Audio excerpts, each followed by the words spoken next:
লোকৰ দোষ ধৰাটো বুদ্ধিমানৰ কাম, কিন্তু নিজক নিৰ্দোষী কৰাটো তাতোকৈ বুদ্ধিমানৰ কাম। তিনিজন মানুহে পাৰে এটা দেশ বা এটা জাতিক পৰিৱৰ্তন কৰিব। তেওঁলোক হ'ল মা, দেউতা আৰু শিক্ষক। সকলোতকৈ ডাঙৰ ধৰ্ম হ'ল নিজৰ স্বভাৱৰ প্ৰতি নিৰ্ভুল হোৱা আৰু নিজৰ ওপৰত বিশ্বাস কৰা।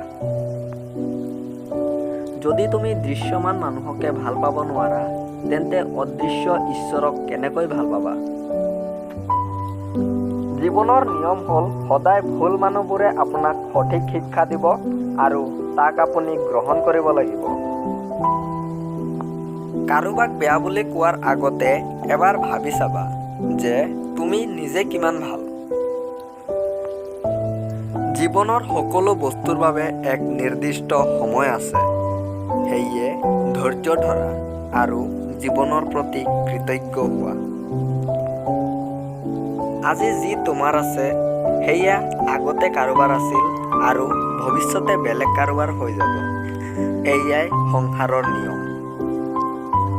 ফেল কৰি হতাশ নহবা। ইংৰাজীত ফেল শব্দৰ অৰ্থ হ'ল ফাৰ্ষ্ট এটেম্প্ট ইন লাৰ্ণিং, তাৰ মানে শিকাৰ প্ৰথম ধাপ। বিফলতাই তোমাক সফল হোৱাৰ ৰাস্তা দেখুৱাই দিব।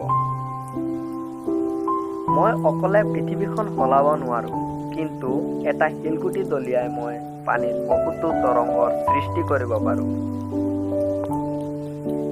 মই হিন্দু পৰম্পৰাৰ ওচৰত গৰ্ব কৰোঁ, কিন্তু ভাৰতীয় পৰম্পৰাৰ ওচৰত আৰু অধিক গৰ্ব কৰোঁ।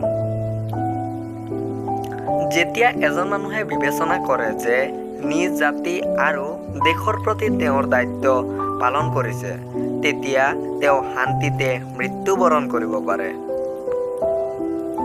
আনন্দ ভাগ কৰিলে দুটা বস্তু পোৱা যায়, এটা হৈছে জ্ঞান আৰু আনটো হৈছে ভাল পোৱা। লোভী মানুহে কোনোদিনেই দুখৰ ভাগ নলয়। তেওঁলোক সকলো সময়ত সুখৰ ভাগ লোৱাৰ বাবে বহি থাকে। মানুহে পৰিস্থিতিৰ লগত যুদ্ধ কৰিব লাগে। এবাৰ যদি সপোন ভাঙি যায়, দ্বিতীয়বাৰ পুনৰ গঢ় লৈ উঠিব। কল্পনাৰ সাগৰত ডুবি নহয়, বাস্তৱতাৰ নৈত সাঁতুৰিব শিকক। তেহে জীৱনৰ লক্ষ্যত উপনীত হ'ব পাৰিব।